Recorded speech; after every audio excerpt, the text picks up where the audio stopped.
official, we're going to organize, and we're going to get enough people, registered voters,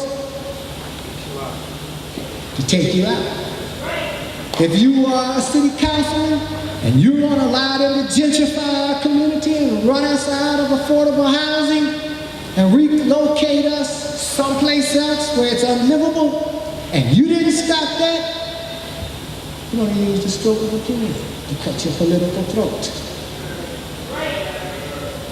And we don't care how high your position, if we can get enough of us to register to vote. See, because elected officials are not afraid of people who are not registered to vote, because you don't have a weapon you can use against them. You got to use the vote, not as a matter of hope, but you got to use it as a weapon. Malcolm told us about the ballot or the bullet. We tried the bullet, but not enough people are ready to load anything and use the bullet. So I say, make the ballot a bullet and use it to aim at elected officials who are not serving your interests and blow their asses out of office. And so this is something that we've got to approach the youth with, and I want to actually, if there was enough youngsters in here today, I would ask somebody to raise their hand. Let's go to a workshop and let's start putting together the political club. Now you can make money registering people to vote, but you just don't want them the votes to go wild. You want all those votes to go one way. You want to be the straw that breaks the camel's back in any kind of election, whether it's local or national. But this is the kind of conspiracy that we've got to be a part of. We also got to send youngsters to school and get them and help pay, not just to get an education, damn an education, if you're going to use that education to do the same thing everybody else educated is doing to us. So when you educate to liberate, we need to put people in those college campuses who are going to take over the campus, like we took over the penitentiary. It's just another kind of institution. If I was young today, I would go to campus, I'd live on campus, I would organize a group, and we would take over 5 or 6 different campus organizations where the money is at, and we would run that campus. If I got some youngsters that want to do rap, why would we go to Hollywood or someplace else, pay $60 or more an hour to use their studio when I got a free studio on campus with 24 tracks and everything else that we need, and it don't cost a dime to go in there. If I want to put together a newspaper or a magazine, I got I got photography shops on campus. I got journalists on campus. Why not organize them, put together some kind of a newspaper or magazine, and then you can make money selling it in the streets and you're going to get school credit for it. But in the meantime, what you're doing, you're helping yourself, you're helping your organization, and you're helping your people. You're not helping the damn campus. Later for helping the campus, later for bragging about what campus you come off of. What does that campus produce? What does UCLA and SC? What have all these campuses, Spelman and all them places, what have they produced in the last 50 years? Towns and Tomasinas, people who go into campus and they join a black group and they talk all that stuff and they come off campus and take a job doing the same damn thing they was arguing about when they was on campus, because that's what their parents sent them to do. Come on now. We got to get our stuff together.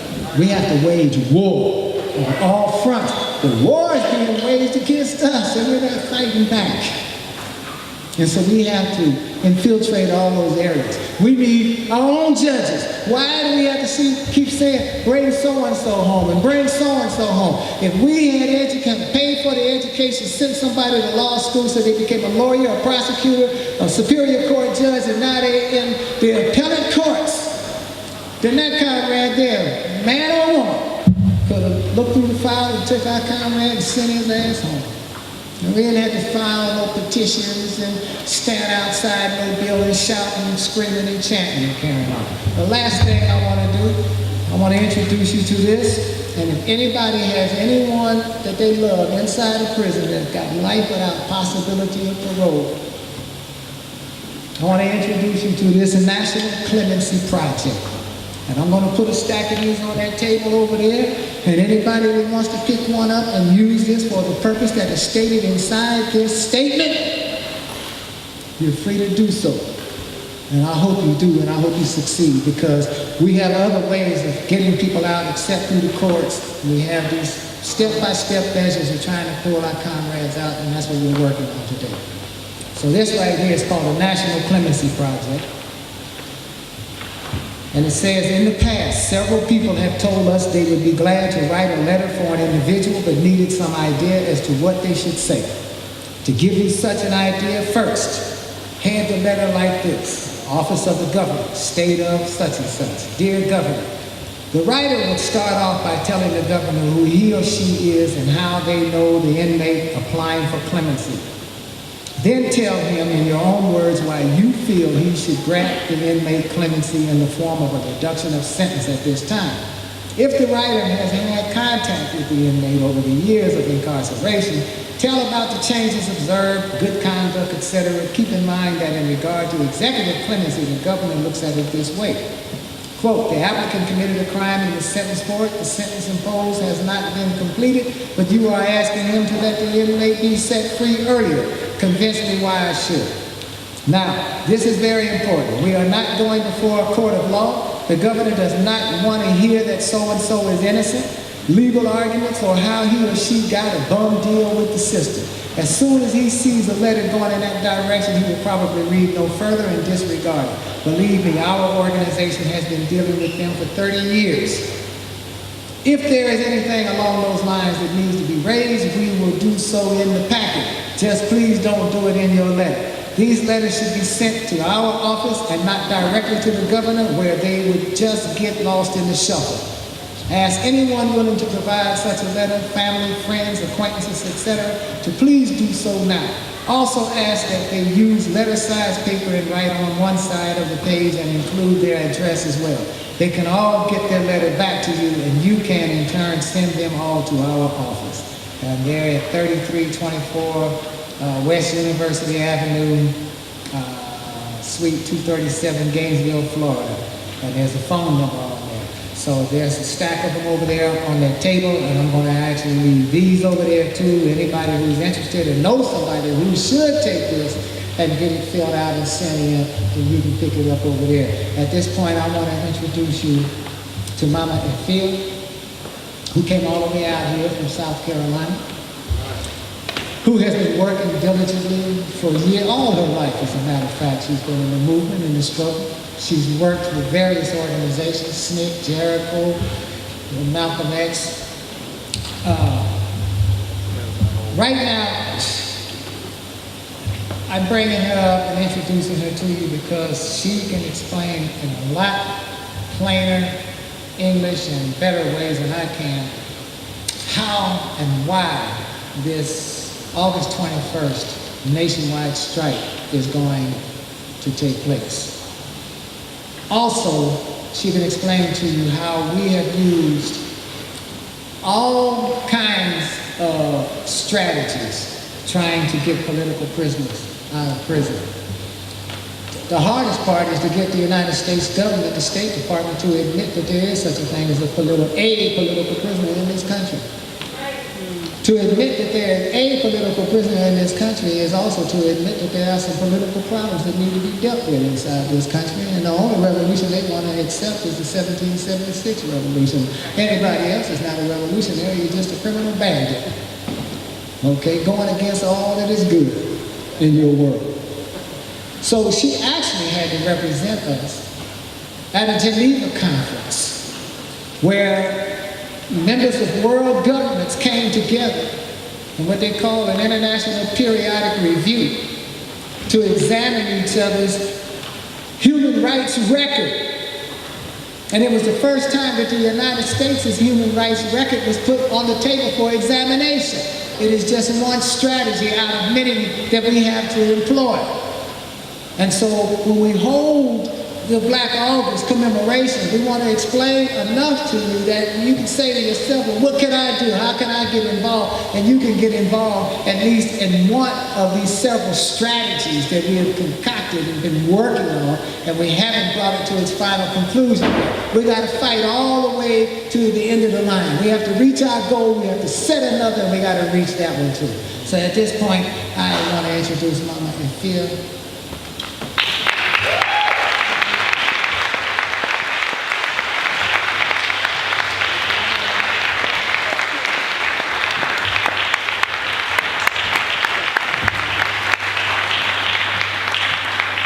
Thank you, thank you so much. It's a high honor and a privilege to be here with you today, this 40th anniversary of Black August organizing. I bring you greetings from the Free South Carolina movement. Recently, formally organized formation of brothers locked up in the dungeons of the state of South Carolina. You know, South Carolina is where 40% of us were brought in and enslaved. And it's no different now than it was then.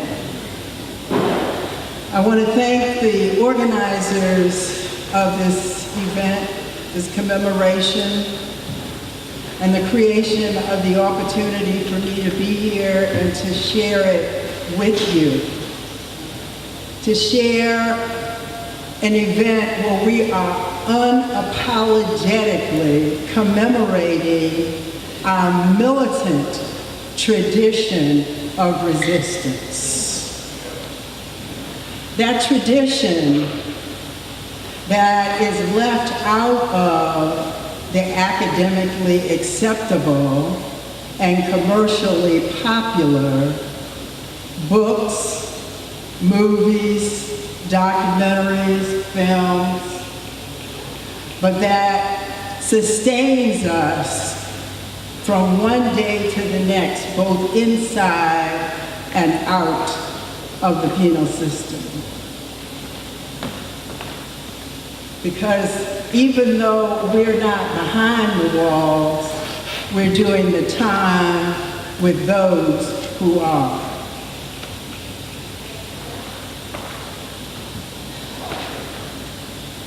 Over the past 35, 40 years, we've been recovering. We've been in a mode of recovery.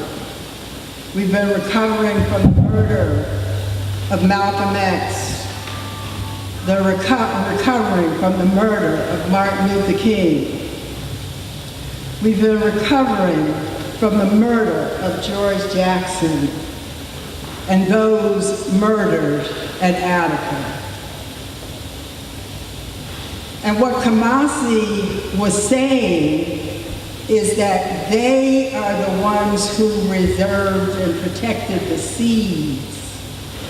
You know, you hear about the heritage seeds for the tomatoes. They are the heritage seed that is planted and scattered across this country and about to bloom in South Carolina, going full circle. Recently, there was an explosion at Lee County Prison in South Carolina that was orchestrated by the state. The first thing they did about 18 months ago was that they declared me, the Queen Mother of the Rastafarian community throughout South Carolina Department of Corrections, a threat to safety and good order, and banned me from the prison. Now, I've been doing support work since 1978 in South Carolina. Then they scattered the leadership of the Rastafarian community in each of the prisons. They mixed them all up the way they mixed us up when they brought us over here. You know, they put the Yoruba speakers over here with the Senegalese speakers, and you know, we couldn't really talk to each other, right? So they had to start all over again, because a part of our developmental process was to understand that that was going to happen